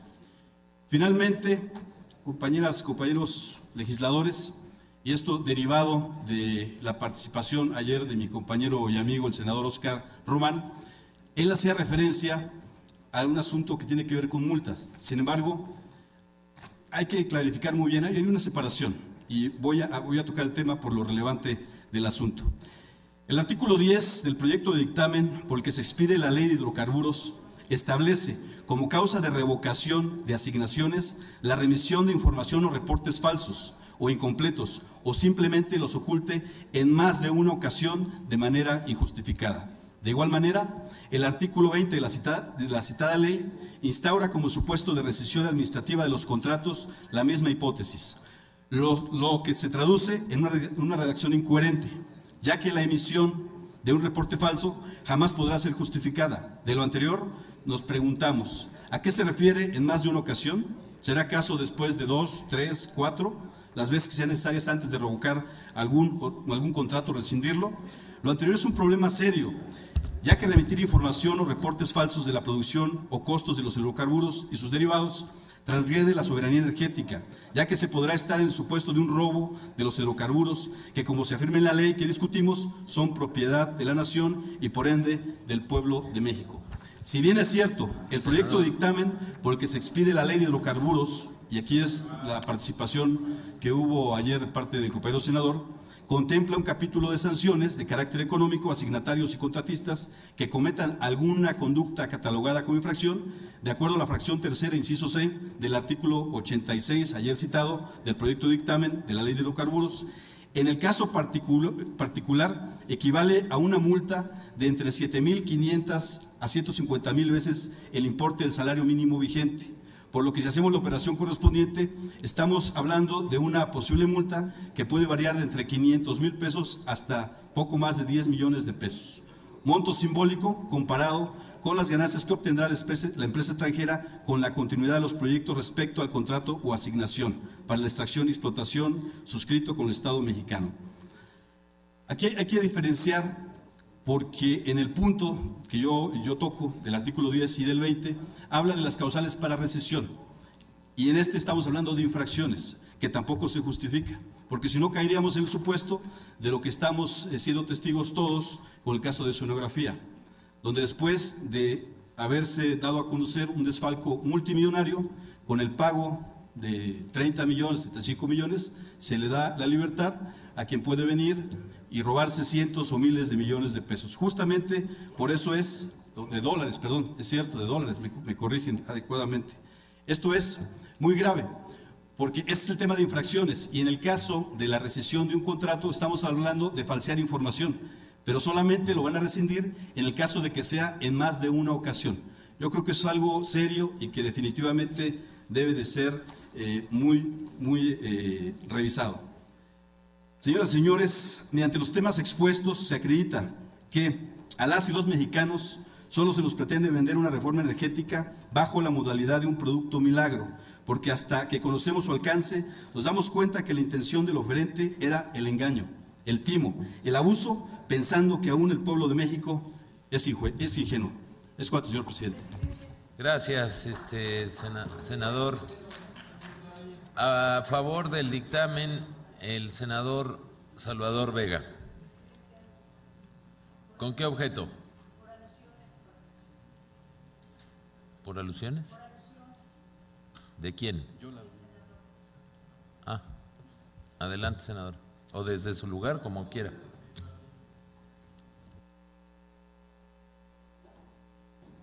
Mencioné como 4 o 5. También te mencioné.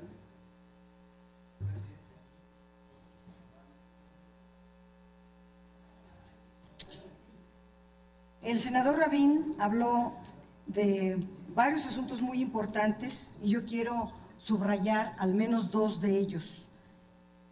Uno se refiere, que por cierto, la ley de hidrocarburos es tan amplia que no ha dado tiempo de ver algunas cosas de la ley de inversión extranjera, de la ley de asociaciones público-privadas y de algunos otros asuntos.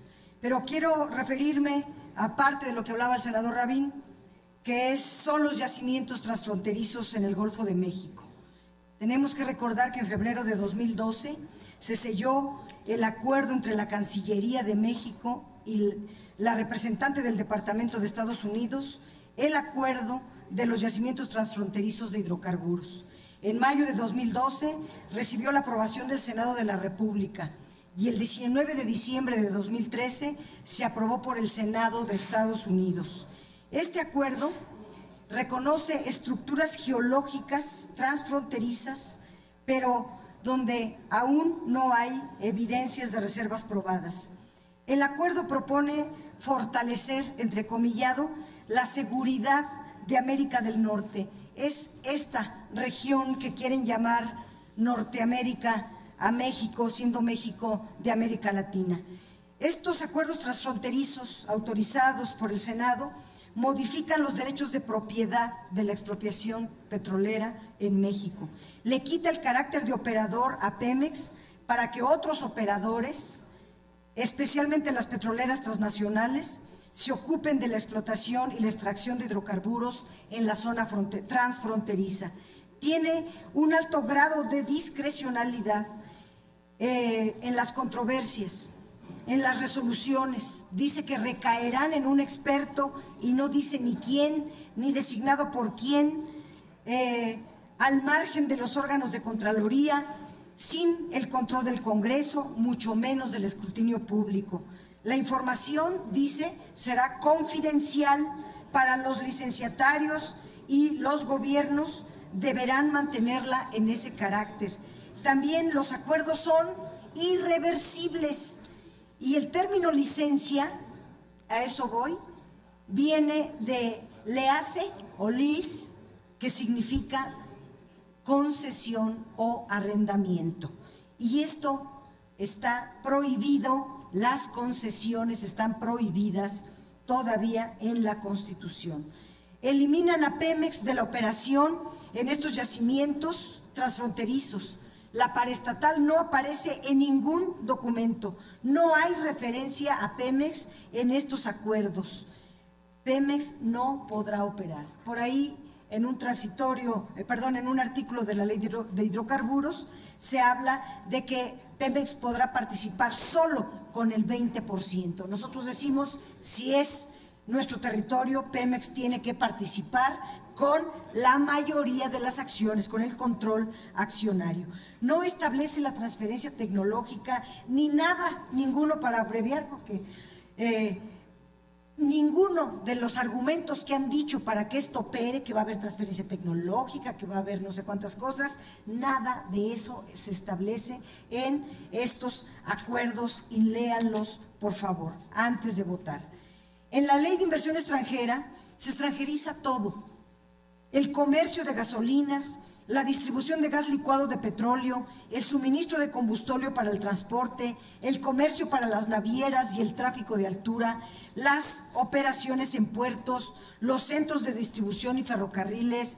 Se cede el control mayoritario de las inversiones a los extranjeros en actividades vitales como la petroquímica básica, la comercialización de gasolinas al mayoreo y al menudeo, toda la infraestructura de transportación y movilización de productos petroleros, el transporte, el almacenamiento, el suministro de combustibles y servicios para actividades reguladas por la ley de hidrocarburos. Y en la asociación la ley de asociaciones público-privadas, que tiene mucha relación con la ley de inversión extranjera, se combina porque establece la apertura, por no llamarle privatización, de las actividades de todo el sector. Habla de alianzas estratégicas, de asociaciones público-privadas. Las leyes están redactadas para proteger claramente a los intereses de los inversionistas privados a costa de la paraestatal. La entrega de estas actividades estratégicas se cierra con broche de oro, con la entrega de los hidrocarburos a estas nuevas figuras. Son estas iniciativas de las alianzas estratégicas, las asociaciones público-privadas, significan la entrega de la nación y su sometimiento a las grandes potencias, a las grandes corporaciones. Se debilita al Estado-Nación mexicano en el concierto internacional. En síntesis, el proyecto de Enrique Peña Nieto no es un proyecto de nación, sino la entrega de la nación a Estados Unidos, a los capitales extranjeros, a las petroleras internacionales, principalmente norteamericanas. Con este proyecto de Enrique Peña Nieto se retrocede un siglo en la historia nacional, cuando logramos la independencia y la autonomía que nos marcó como país soberano. Gracias, senadora. Se le otorga el uso de la palabra al senador Salvador Vega Casillas.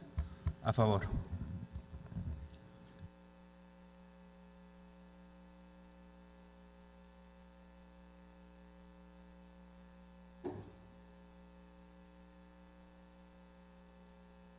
Gracias, senador presidente. Primero quiero empezar diciendo que no aceptaré preguntas, ya con las que se hacen entre sí bastan. Segundo, tampoco haré alusiones. Y tercero, tampoco tengo ilusiones. Nada. Y tampoco tengo ilusiones de que nadie cambie su forma de pensar, porque los dogmas no se combaten con razones. Les rogaría, permítame, senador. He escuchado. Senador, permítame. Yo les rogaría guardar silencio y escuchar al orador. Senador, a todos se les ha escuchado con atención. He escuchado con interés algunos argumentos sensatos y preocupaciones que comparto. Sobre todo los que tienen que ver acerca del contenido de la ley, específicamente, o del proyecto, específicamente en cuanto a la ocupación temporal. Comparto algunas de estas preocupaciones y hemos dicho claramente que entre nuestros irreductibles está cambiar ese esquema. Nosotros de ninguna manera iremos con una ley que solamente les pague a los propietarios de las tierras, a los campesinos o a los ganaderos, el daño que se cause por esta ocupación temporal. No estamos de acuerdo en eso. No nos parece que sea ningún incentivo, ni para la industria, ni para el país, para que se puedan hacer verdaderamente bien las cosas, pero sobre todo no es un incentivo claro para los propietarios de las tierras, para los campesinos y para el campo mexicano. Los campesinos, los dueños de las tierras, tienen todo el derecho, además de recibir el pago por la afectación que realicen, de obtener ingresos adicionales y de obtener un pago justo que sea verdaderamente un motor para que sean los campesinos, donde hay en otros países este tipo de esquemas, los más interesados en que se explore y se explote la riqueza natural en sus tierras, porque es un cambio radical en el nivel de vida de estos propietarios de las tierras. Cuando a un campesino encuentran gas o petróleo en sus tierras y reciben, además del pago de sus afectaciones, reciben una renta y reciben también parte de los beneficios, la vida de estos campesinos cambia para siempre. Y eso es lo que debemos de buscar, que los beneficios de esta reforma se derramen entre la gente del campo, la gente, los ganaderos y los propietarios. Coincido con eso y por supuesto que haremos todo para cambiar estas partes de la ley. También coincido en las preocupaciones medioambientales del fracking, del uso del fracking. Hay tecnologías que estuvieron en uso hace varios años que causaron problemas en Estados Unidos. Hay mucha documentación de esto. Y todas esas tecnologías, muchas fueron prohibidas de hecho todas, y fueron cambiadas por tecnologías mucho más eficientes y que no causan esos problemas. Tenemos que asegurarnos en estas leyes que las tecnologías obsoletas y que dañan el medio ambiente no sean utilizadas en nuestro país. No estamos satisfechos con esas partes. De hecho, el PAN acaba de presentar una propuesta de ley de transición energética donde contemplan muchos de estos aspectos y que debemos de profundizar en ese debate. No tengo dudas de que son inquietudes, preocupaciones razonables, que debemos analizar, que debemos debatir a profundidad y que debemos llegar a un modelo que sea benéfico para todos los mexicanos. No tengo ninguna duda, estaremos apoyando todos esos cambios. También por otra parte, se han expresado aquí una serie de preocupaciones que de ninguna manera comparto. Desde preocupaciones de abuso sexual que he escuchado aquí ya, hasta preocupaciones de que qué le vamos a decir a la gente cuando pongan un pozo en Campeche, en el plena ciudad o en la calle más bonita. No comparto esas inquietudes y esas preocupaciones, entre otras cosas, porque me parecen ridículas. Tampoco comparto que si sacamos un buen sistema para poder compensar a los propietarios de las tierras, vamos a causar que el gobierno haga una masacre para imponer los derechos de la explotación. Por supuesto que no lo comparto. En donde hay pagos justos, lo que la gente busca es que hagan exploraciones en sus tierras porque se verán beneficiados directamente.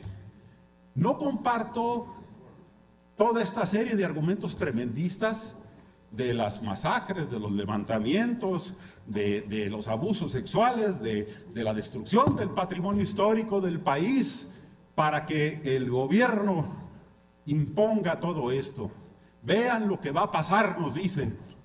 Ahí está la película La Rosa Blanca, que es muy buena película, pero ha cambiado mucho el país desde 1961. El cine ya no es lo mismo. Ya hay cine en color, no solo en blanco y negro. Ya hay digital, ya hay tercera dimensión.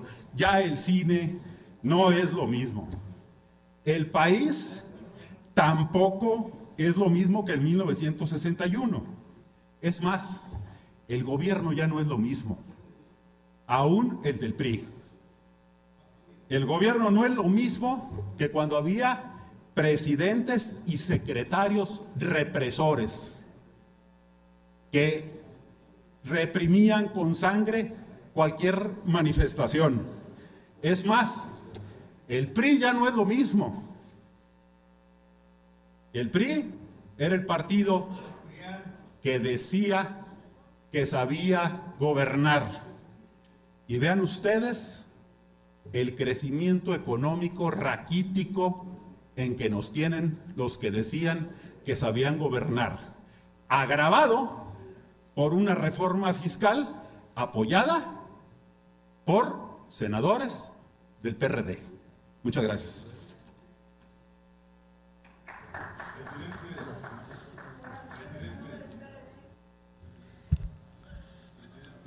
Sí, senador.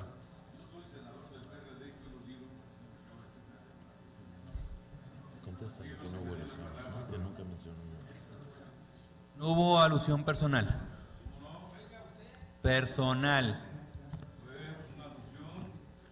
Senador, no compartimos, y el senador que hizo el uso de la palabra aclaró específicamente que no haría alusiones personales.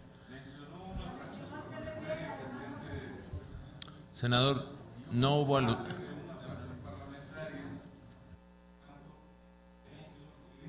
En esa lógica, si mencionara a los mexicanos, todos los senadores seríamos aludidos y podríamos pasar a alusiones personales.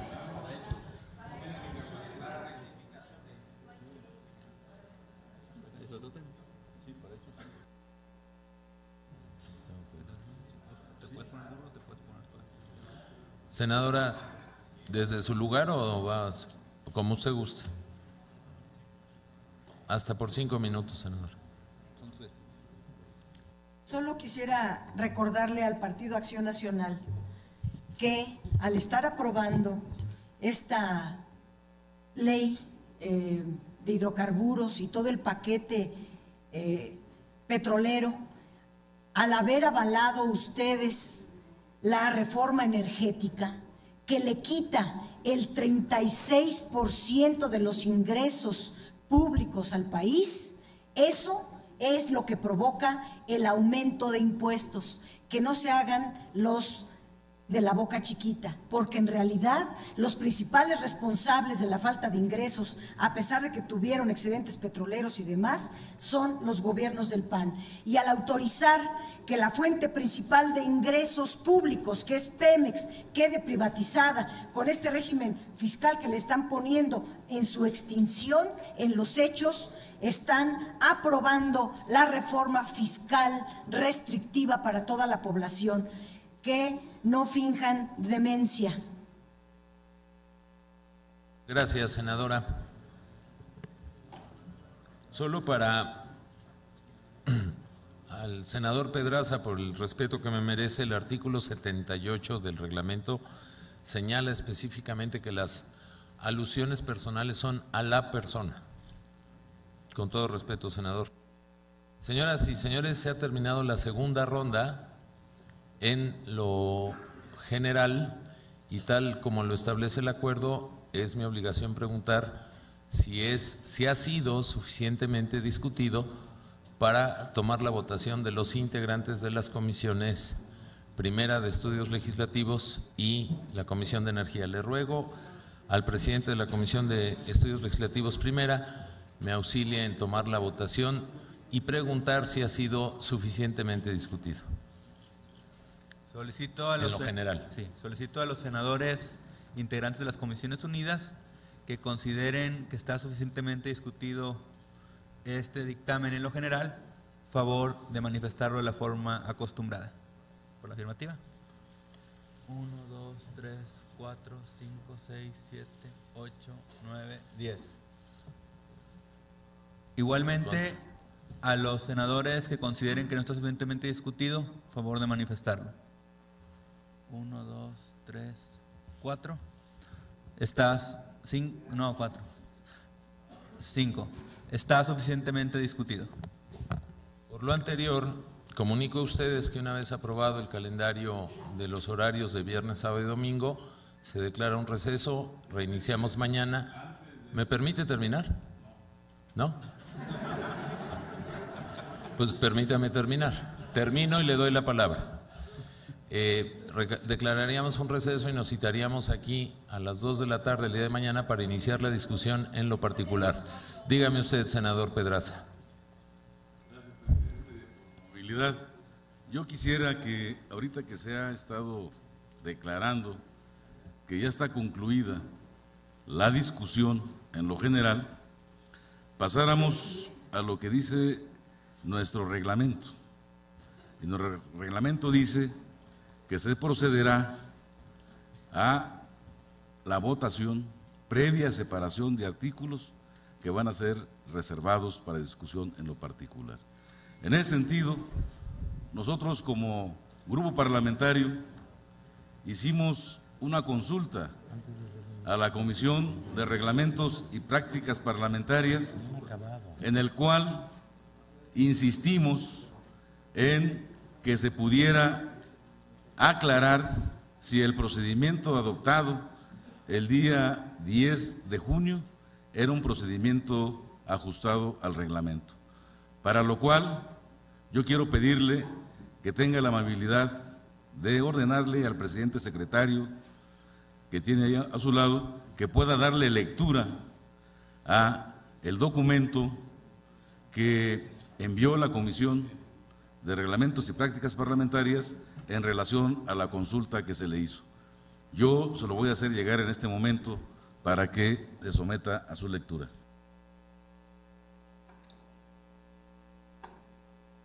¿Quieres que lo lea?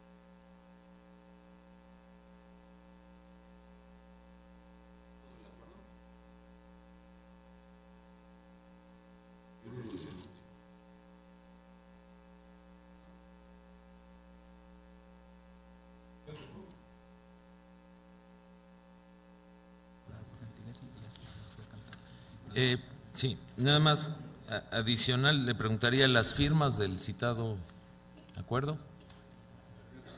Ya se parecen a Gobernación. Vaya la maña. ¿Perdón?